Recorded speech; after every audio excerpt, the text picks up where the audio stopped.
All right, now that we've applied our basic understanding of projectile motion using forces and kinematics, now we can maybe take a look at a simple problem in projectile motion. In this case, it is that motion of a horizontally launched projectile.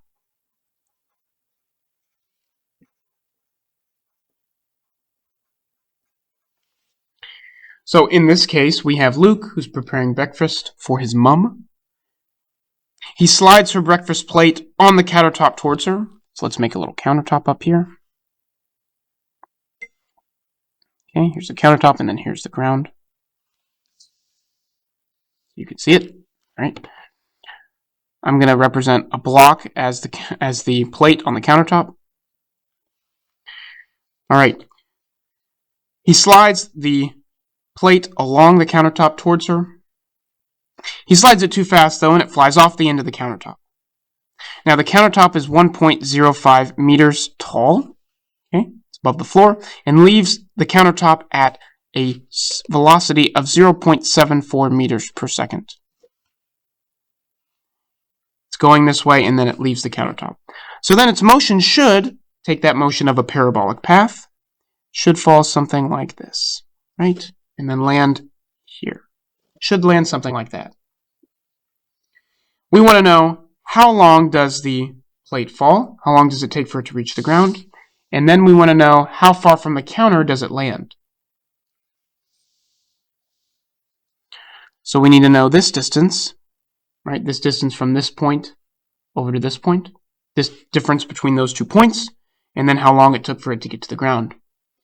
Now, remember our first tenet of projectile motion.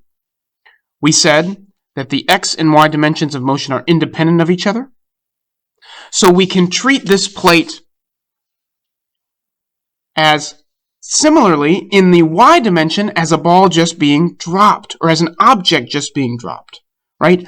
This object gets to the ground based upon the fact that it's this high off the ground and it has no velocity in the y dimension, right? This velocity is all in the x dimension. This is our velocity in x. That's our velocity in x. That's how fast it's moving this way. As soon as it leaves, then it starts falling as well as moving to the right. But the fact that it is moving to the right does not affect the fall. The fact that it's moving to the right directly to the right, does not affect the fall.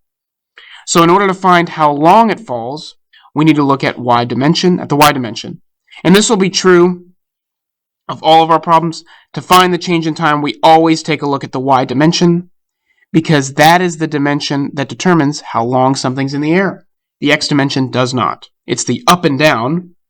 We're trying to find, well, when does it hit the ground? Going from not on the ground to the ground is a change in the y dimension. So it's all about the y dimension that determines how much time something's in the air.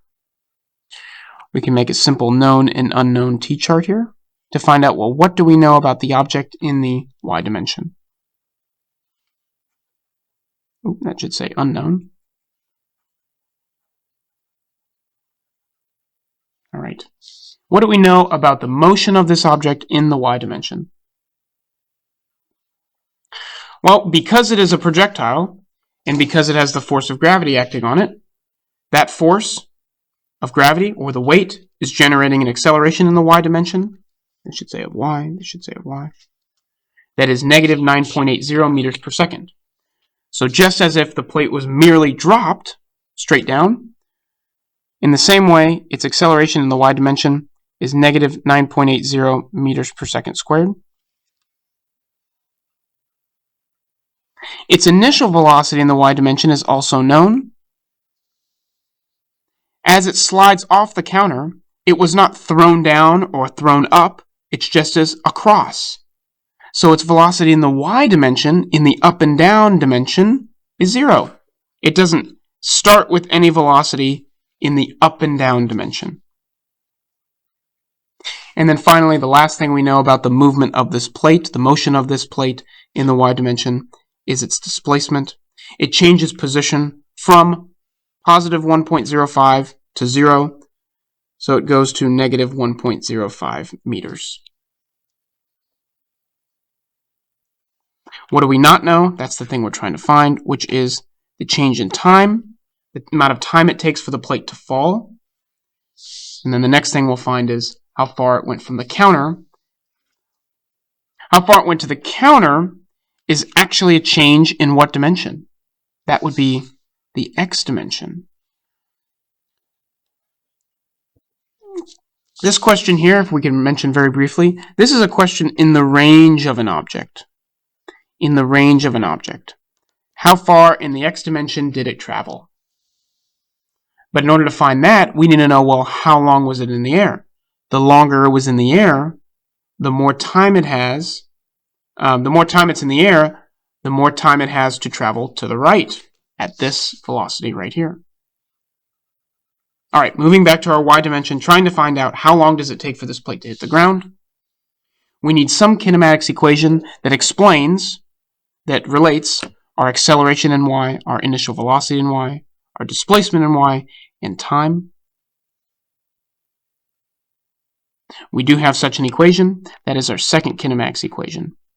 We know that our change in position in a dimension, and the dimension we're analyzing is y. Remember, they're independent. We can apply our kinematics equations to the y dimension.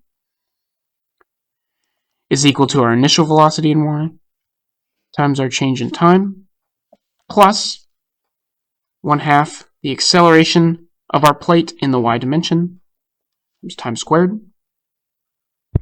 Because our initial velocity is 0, this whole term falls away. The unknown we're trying to find is delta t.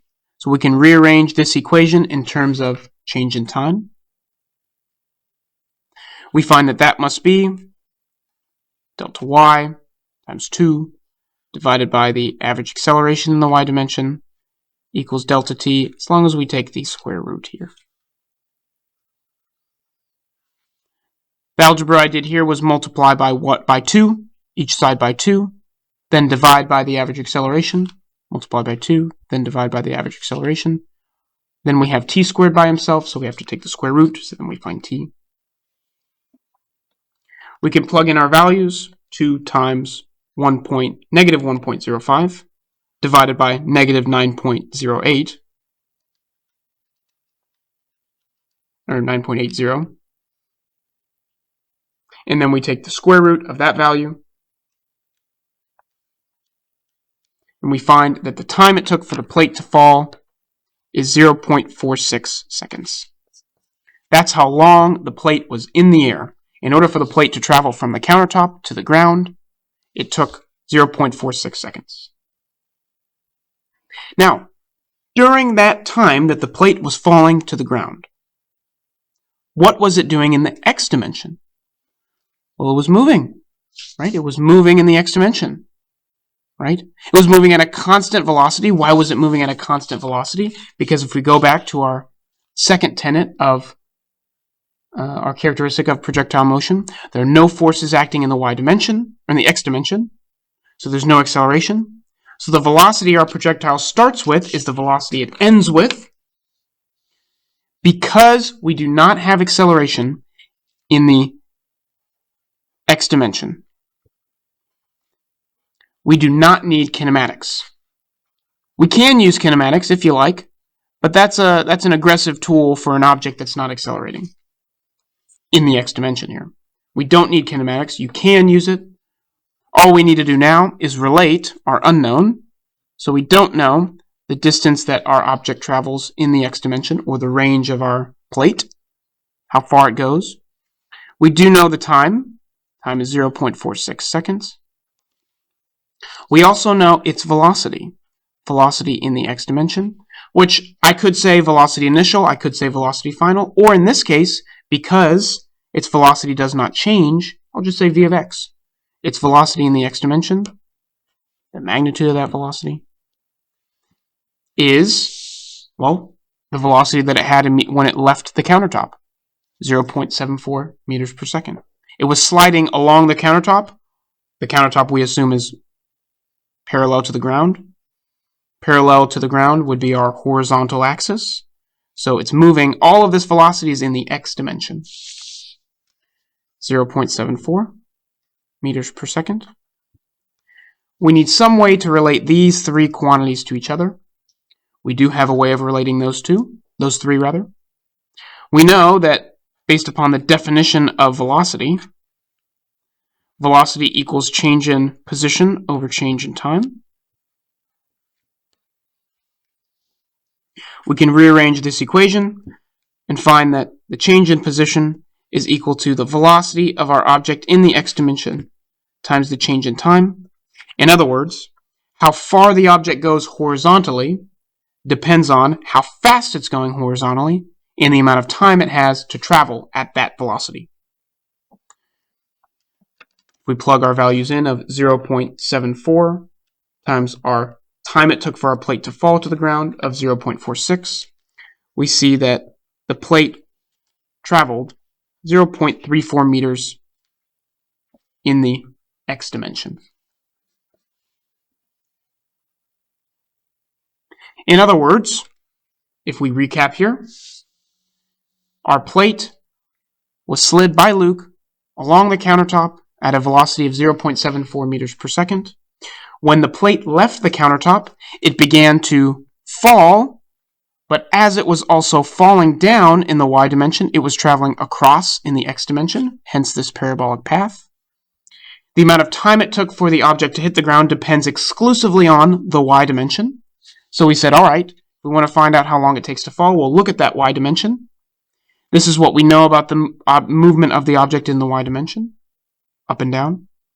We don't know the time. We have our second kinematics equation that can relate those three knowns to the one unknown. We find that our time was 0.46 seconds. In other words, it took the plate 0.46 seconds to fall from the countertop to the ground.